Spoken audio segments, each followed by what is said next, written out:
Journalist TV news కి స్వాగతం. 15 రోజుల క్రితం ఖమ్మం జిల్లాను వణికించిన వరదల వల్ల ప్రజలు రైతాంగం కోలుకోలేని దెబ్బతిన్నారు.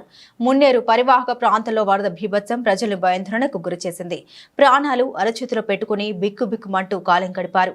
మున్నేరు పరివాహక ప్రాంతం వరదల పరిస్థితి అలా ఉంచితే పాలేరు రిజర్వాయర్ వద్ద వరద బీభత్సానికి కారణం ఎవరు? వరుణ దేవుని ఆగ్రహమా? అధికారుల వైఫల్యమా? రిజర్వాయర్లో పుష్కలంగా నీరు ఉన్నా నాగార్జున సాగర్ నీటిని విడుదల చేయడం, కాల్వ గేటు లాకుల్ని వెల్డింగ్లతో ఉంచడమే వరద ప్రవాహానికి కారణమా? పాలేరు రిజర్వాయర్ పాపం ఎవరిది? పాలేరు వరద ప్రమాదంపై journalist TV CEO Mareddy Nagender Reddy విశ్లేషణ. చరిత్రలో కనీవిని ఎరుగని రీతిలో ఖమ్మం జిల్లాని వరదలు ముంచెత్తాయి. 3 నియోజకవర్గాలపై ముప్పెడు దాడి చేయడంతో ప్రజలు అతలాకుతలమయ్యారు. నిలువ నీడలేక రోడ్డున పడ్డారు. ప్రకృతి ప్రళయంతో పాటు మనుషుల విధ్వంసం కూడా తోడవడంతో ప్రకృతి ప్రకోపానికి విలవిల్లాడిపోయారని చెప్పవచ్చు. ఎందుకంటే గతంలో ఎన్నడూ కూడా మున్నేరు ఆ రకంగా ఉప్పొంగలేదు, ఆ తరహాలో గ్రామాలని ముంచెత్తలేదు. ఖమ్మం మున్నేరు పరివాహక ప్రాంతాల్లో జరిగిన విధ్వంసం చరిత్రలో మరోసారి రాకూడదని ప్రజలంతా కోరుకుంటున్నారు.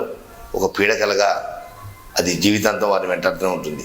అయితే పాలేరు నియోజకవర్గంలో జరిగిన వరద బీభత్సం అటు రాకాసితంట లేదా తిరుమలపాలెం ఇతరత్ర అంశాలు మున్నేరు పరివాహక ప్రాంతం వదిలేస్తే పాలేరు రిజర్వాయర్ వద్ద వరద ప్రళయానికి కారణం ఎవరు అంటే అధికారుల వైఫల్యం అనేది ఒక చర్చ కొనసాగుతుంది. ఎందుకంటే పాలేరు రిజర్వాయరు స్టోరేజ్ కెపాసిటీ లేదా ఆ పై ఏదైతే అప్స్ట్రీమ్లో ఉన్న క్యాచ్మెంట్ ఏరియా, ఆ రెయిన్ఫాల్ క్యాలిక్యులేషన్స్ ఇవన్నీ దృష్టిలో పెట్టుకొని ఎప్పటికప్పుడు నీటిని దిగువకు విడుదల చేయాల్సిన అధికారులు మీనమేషాలు లెక్కేయడంతో వరద పాలేరు రిజర్వాయర్ని 3 వైపుల నుంచి దాడి చేసిందని చెప్తున్నారు. ఎందుకంటే గత ఏడాది వర్షాభావ పరిస్థితుల వల్ల అధికారులు సాగునీటి కన్నా తాగునీటికి ప్రాధాన్యత ఇచ్చారు. అది వాస్తవం. ఆ విషయంలో రైతులు కొంతమంది షట్టర్లు ఎత్తేందుకు ప్రయత్నం చేస్తే పోలీసు బందోబస్తుతోటి పాలేరు రిజర్వాయర్ నీటిని సాగునీటికి ఇవ్వలేము, కేవలం తాగునీటికే అని కరాఖండిగా ఆనాడు రెవెన్యూ మంత్రి పొంగులేటి శ్రీనివాసరెడ్డి రైతులను ఒప్పించే ప్రయత్నం చేశారు.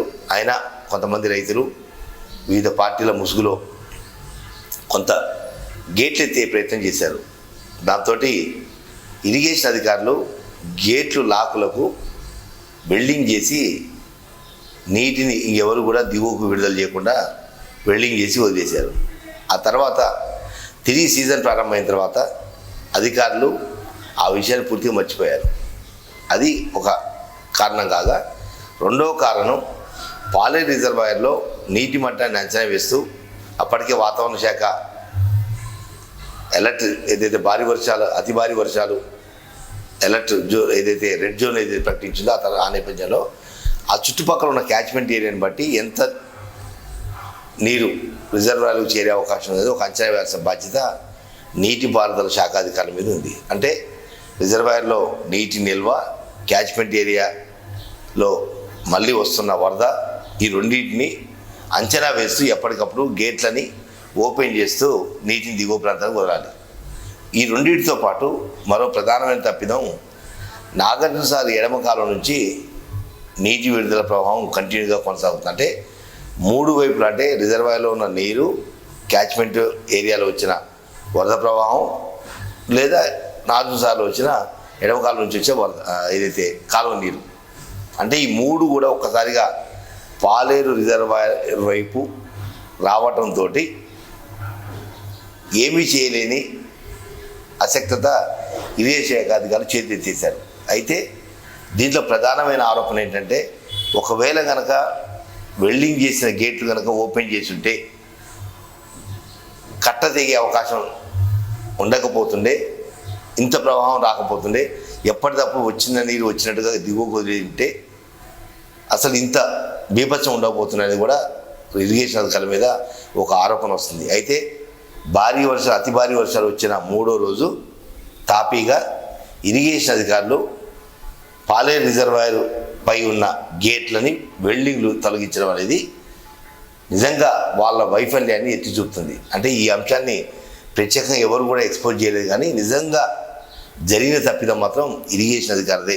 అంటే భారీ వర్షాలు రావటం, వరద బీభత్సం అనేది ఒక పాత్ర అయితే, ఇరిగేషన్ అధికారుల పాత్ర వల్ల కూడా ఈ కట్ట దిగటం అనేది కూడా ఒక ప్రధానమైన ఆరోపణ. కేవలం అంచనాలు వేయకపోవటం, అసలు గేట్లకు వెల్డింగ్ పెట్టిన అంశాన్ని పూర్తిగా మర్చిపోవడంతో ఒకవేళ కనుక వరద ప్రవాహం వచ్చేస్తే ఎక్కడికక్కడ గేట్లు ఓపెన్ చేస్తే వరద ప్రవాహం ఎక్కడికక్కడ వెళ్ళిపోతుండే, స్టోరేజ్ లేకుండా ఉంటుండే. కానీ ఒక్కసారిగా వేల క్యూసెక్కుల నీరు వరద ప్రవాహం రావటం, దాంతోపాటు గేట్లు ఓపెన్ చేయకపోవటం, ఇవన్నీ కూడా 1, 2, 3 అంశాలన్నీ కూడా పాలేరు రిజర్వాయర్ వద్ద వరద బీభత్సానికి ప్రధానమైన కారణం. కేవలం ఇరిగేషన్ అధికారుల వైఫల్యం కొట్టొచ్చినట్టు కనపడుతుంది. ఎందుకంటే గత వేసవిలో వెల్డింగ్ పెట్టిన తర్వాత మళ్ళీ వర్షాకాలం ప్రారంభమైన తర్వాత గేట్లు ఓపెన్ చేసి ఎప్పటికప్పుడు నీటిని దిగువ విడుదల చేయాలి. కానీ అవేమీ చేయకుండా వరదలు వచ్చి పాలేరు కట్ట, ఏదైతే పాలేరు దిగువనున్న కాలువ కట్ట తెగిన తర్వాత 3వ రోజు నాయకనగూడెం నుంచి వచ్చిన ఒక వెల్డర్ని తీసుకొచ్చి గేట్లను ఓపెన్ చేసి టాపీగా వెళ్ళిపోయారు. అంటే ఎంత నిర్లక్ష్యము! కేవలం ఇరిగేషన్ అధికారుల వైఫల్యం పాలేరు బీభత్సానికి ప్రధానమైన కారణంగా ఆరోపణలు వినవస్తాయి. అది వాస్తవం కూడా. ఈ విషయంలో రాష్ట్ర ప్రభుత్వం కానీ సంబంధిత పాలేరు నియోజకవర్గ శాసనసభ్యులుగా లేదా రెవెన్యూ శాఖ మంత్రి హోదాలో ఒక్కసారిగా అంతర్గత విచారణ జరిపించి సంబంధిత అధికారులపై చర్యలు తీసుకోవాల్సిన అవసరం అయితే ఉంది. ఎందుకంటే ఇంత నిర్లక్ష్యం అనేది పనికిరాదు. ఎప్పటికప్పుడు పరిస్థితిని అంచనా వేసుకుంటూ ఎలాంటి ఇబ్బందులు తలెత్తకుండా వ్యవహరించాల్సిన ఇరిగేషన్ అధికారులు ఏకపక్షంగా తమకేమీ పట్టనట్టుగా అట్లా పాలేరు రిజర్వాయర్ని గాలికి వదిలేయటం వల్ల ఈరోజు అంత తీవ్రమైన నష్టం వాటిల్లింది. కాబట్టి ఆ దిశగా విచారణ జరిపించాలని చెప్పి జర్నలిస్ట్ కోరుకుంటున్నారు.